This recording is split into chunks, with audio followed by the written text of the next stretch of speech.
करते हैं। अच्छा, आज मैं शेरवानी भी नहीं पहन के आया, ये एक सिंबॉलिक जेस्चर है कि अब शेरवानी उतारने का भी वक्त आ गया है, रोड पर आने का वक्त रहा है। फैसला मुस्लिम पर्सनल लॉ बोर्ड करेगी, लेकिन यूनानिमस डिसीजन हो, बिल इत्तेफाक राय हो। हाँ। देखिए, ऐसा है कि जैसा हो रहा है पिछले 11 साल से, सांस ही नहीं दे रहा है, लेने दे रहा है मुसलमानों को। कभी लव जिहाद, तो कभी आर्टिकल 370, तो कभी ट्रिपल तलाक, तो कभी सीएए, तो कभी यूसीसी, तो कभी हर मस्जिद मंदिर, हर मस्जिद दरगाह खानकाहों के नीचे मंदिर तलाश किया जा रहा है। हत्ता के ख्वाजा मोइनुद्दीन चिश्ती रहमतुल्लाह अलैह की दरगाह में मंदिर तलाश किया जा रहा है, और खामोशी गवर्नमेंट। और जब ये बिल पास हुआ राज्यसभा में, तो जय श्री राम के नारों के साथ पास हुआ। ना तो वहां पे अल्लाह अकबर के नारे की जरूरत है, ना जय श्री राम के नारे की जरूरत है। ये एक कम्युनल एजेंडा है जो साफ तौर से जाहिर हो रहा है।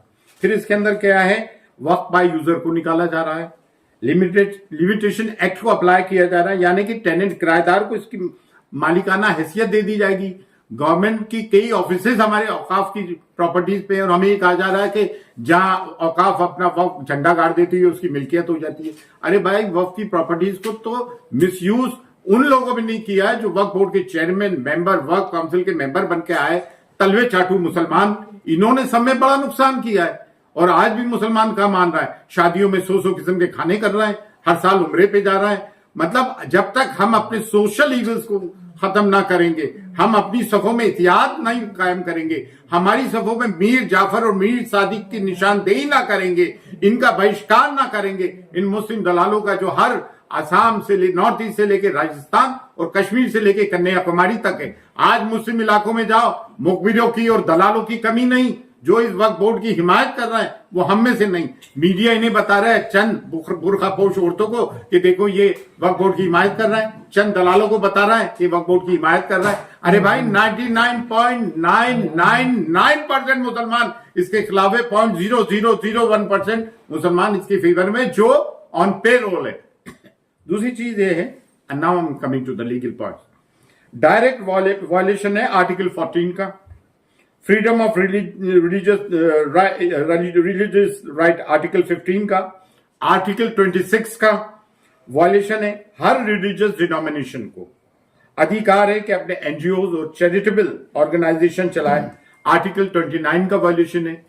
ये कॉन्स्टिट्यूशनल, ये ब्रीच ऑफ राइट्स है, और 5 कॉन्स्टिट्यूशनल बेंच के जजेस बैठ के इसको फैसला करें। ये लड़ाई लंबी है, जैसे किसान आंदोलन की थी, लेकिन सुप्रीम कोर्ट को, ऑनरेबल सुप्रीम कोर्ट को, honourable chief justice of India को इस पर एक टेम्परेरी स्टे लेना चाहिए, वरना कोर्ट में लड़ाई चलती रहेगी और ये हमारी जगहों को बुलडोज करते रहेंगे। ये हमारे साथ जुल्म है, जुल्म की इंतहा है।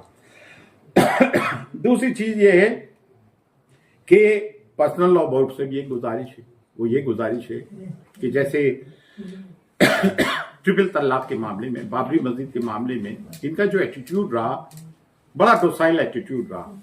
हम ये चाहते हैं कि इनके एटीट्यूड में एग्रेशन हो। इसका मतलब ये नहीं कि हम वायलेंस ब्रीच कर रहे हैं, लेकिन अब इनको अपने तरीकाए कार में तब्दीली लाना पड़ेगी। इससे ये काम नहीं चलेगा, और एक यूनानिमस डिसीजन लेना पड़ेगा।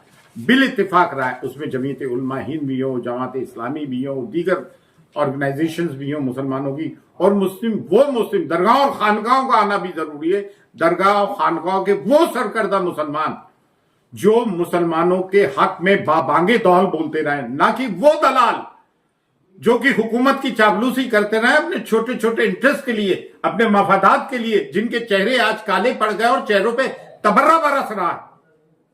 दूसरी चीज ये है, हम हिंदुस्तान की सालमियत में, इसकी अखंडता में विश्वास करने वाले लोग हैं। इसीलिए हमने 1947 के पार्टीशन को ठुकरा कर इस देश में जहां हमारे बुजुर्ग दफने कब्रें हैं, इसको अपनाया है। लेकिन हम इस बात को भी फरामोश नहीं कर सकते कि हमारे सामने बद्र हुनैन, खैबर खंदक, करबला भी है, जुर्रत अली और फिक्र हुसैन हमारा दस्तूरुल अमल भी है। और इस तरह के मामलात में ये हमेशा से इन इस्लामिक दुश्मन और मुस्लिम दुश्मन ताकतों के खिलाफ ये एक मील का पत्थर साबित हुई है। आज कोई अगर मुसलमान ये बात करता है, या कोई गैर ये बात करता है कि हम फिरकों में बटे हुए, तो अल्हम्दुलिल्लाह आज की तारीख में ना हम फिरकों में बटे हुए हैं, ना बिरादरियों में बटे हुए हैं।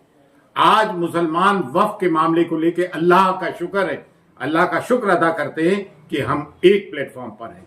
आप देखें, मुझे एक बात बताइए, एक चीज और लिखी है कि अगर कोई मुसलमान इसको वक्फ करना चाहे मिल्कियत, ये अल्लाह और उसके रसूल की, पहला वक्फ अल्लाह के रसूल सल्लल्लाहु अलैहि वसल्लम ने कायम किया था कि कोई मुसलमान अगर कोई चीज वक्फ करना चाहता है तो ही should be a practising Muslim for 5 year, 5 साल के लिए प्रैक्टिसिंग मुस्लिम हो। ये कौन डिसाइड करेगा भाई कि वो प्रैक्टिसिंग मुसलमान है नहीं है, नमाज पढ़ता है नहीं पढ़ता है, रोजा रखता है नहीं रखता है? भाई मुसलमान के घर में पैदा हुआ मुसलमान है, हिंदू के घर में पैदा हुआ हिंदू है, क्रिश्चियन के घर में पैदा हुआ क्रिश्चियन है। ये तो मतलब प्रैक्टिस। और फिर दूसरे ये है कि आप प्रबंधक कमेटी सिखों की हिंदू एंडोमेंट एक्ट में क्या गैर हिंदू है? क्या सिख प्रबंधक कमेटी में क्या कोई गैर सिख है? जीनियों के धर्मस्थलों में कोई, उनके मजहबी मामलों में कोई गैर चयन है? तो फिर हम मुस्लिमों के मामले में कोई गैर मुसलमान क्यों, काय को हो? और दूसरे हमारे को तो लूटा है अपनों ने, इन मुस्लिम दलालों ने जो वक्फ बोर्ड के मेंबर रहे, वक्फ काउंसिल के मेंबर रहे, इन्होंने जमीन को चाटा है, खाया है और आज भी ये दलालियां कर रहे हैं। ये बात तो जायज है, लेकिन इसका मतलब थोड़ी कि कोई गैर मदाखलत करे हमारे कामों में। देखें, बारगाह हुजूर गरीब सुल्तान ख्वाजा मोइनुद्दीन चिश्ती की वो दरगाह है जहां से मजहबी हमआहंगी का मतलब कम्युनल हार्मनी का, सांप्रदायिक सौहार्द का हमेशा पैगाम गया है। लेकिन यहां से कलमा हक भी पढ़ाया गया है, दीन इस्लाम को भी फरोग दिए। 800 साल की हमारी मिरास ये बताती है कि हमने थिक एंड थिन में हमेशा इस देश की सालमियत का भी और मुसलमानों का भी ख्याल रखा है। जब 1935 में काजमी बिल के नाम से वक्त आया, उस वक्त भी हमारी अंजुमन ने इसको रिजेक्ट किया था। अंजुमन सैयदादगान खुद्दाम ख्वाजा ने वक्त बिल जेपीसी फॉर वक्त 2002 आया, जिसके संग फिर गौतम चेयरमैन थे। उस बिल के मामले में भी हमने जाके ये फॉर वक्त जेपीसी फॉर वक्त आया था, हमने रिजेक्ट किया। पार्लियामेंट इनेक्स में डिबेट की, कई मीटिंग्स अटेंड किए। अभी अगस्त में जेपीसी फॉर वक्त जब बिल आया, उसको भी हमने प्रेस कॉन्फ्रेंस करके कंडेम किया, उसको सिरे से खारिज किया। और आज जब ये एक्ट बन गया है तो आज अप्रैल 9 को आज हम फिर इसको कंडेम करते हैं, इस एक्ट को, और हम ये चाहते हैं कि इन चीजों को वापस दें। और बिल आखिर हमें जमहूरी निजाम में, डेमोक्रेटिक रेजिम में कॉन्स्टिट्यूशन हमें ये राइट गारंटी करती है कि हम सड़क पर आके आंदोलन करें। जब लोगों ने ट्रेन की पटरियां उखाड़ दी, बसों को रोक दिया, आग लगा दी, वो जायज है उनका। हम पीसफुल एजिटेशन करें कि शाहीन बाग बन रहा है। गांधी जी के नॉन कॉपरेशन मूवमेंट के बाद भारत का सब में बड़ा डेमोक्रेटिक और पीसफुल एजिटेशन रहा है। शाहीन बाग क्यों नहीं बनेगा? क्या शाहीन बाग अनडेमोक्रेटिक है? उसमें कह दिया कि वो पाकिस्तानी है। किसान आंदोलन को कह देते हैं खालिस्तानी है।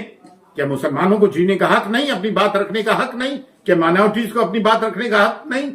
आप देखिए ना, कैबिनेट मिनिस्ट्री में भारत की बुद्धिस्ट भी है, माइनॉरिटी में सिख भी है, क्रिश्चियन भी है, नहीं है तो सिर्फ मुसलमान नहीं है।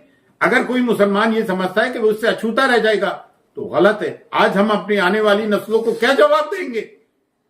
इसमें दरगाहें, खानकाहें, मदारिस, मस्जिद, कब्रिस्तान सब आते हैं। तो ये समझता है कि अरे हुकूमत से लड़ो। अरे भाई, हुकूमत ही तो एक्ट लेकर आई है, जो ये एक्ट लेकर आया उसी के खिलाफ तो हम बोलेंगे।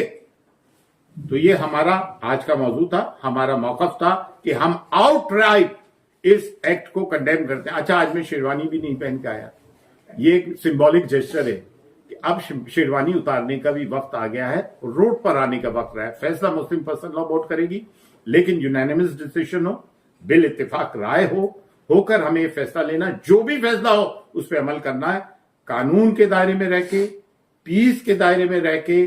और हम supreme court, honourable supreme court से, honourable chief justice of India से चाहते हैं कि हाँ, इस देश की अखंडता, सालमियत जब बरकरार रहेगी, जब हम में प्यार, मोहब्बत, इत्तेफाक रहेगा, जिसके हम हमेशा से हामी भी रहे, कायल भी रहे। ख्वाजा मोइनुद्दीन चिश्ती की दरगाह वो दरगाह है जाके हर धर्म, संप्रदाय, डिनोमिनेशन के लोग आते हैं, और हमने हमेशा उनका खैर मकदम किया है। लेकिन हम इस बात को भी नहीं भूल सकते कि हम मुसलमान हैं। फिर अमानिल्लाह, अल्लाह।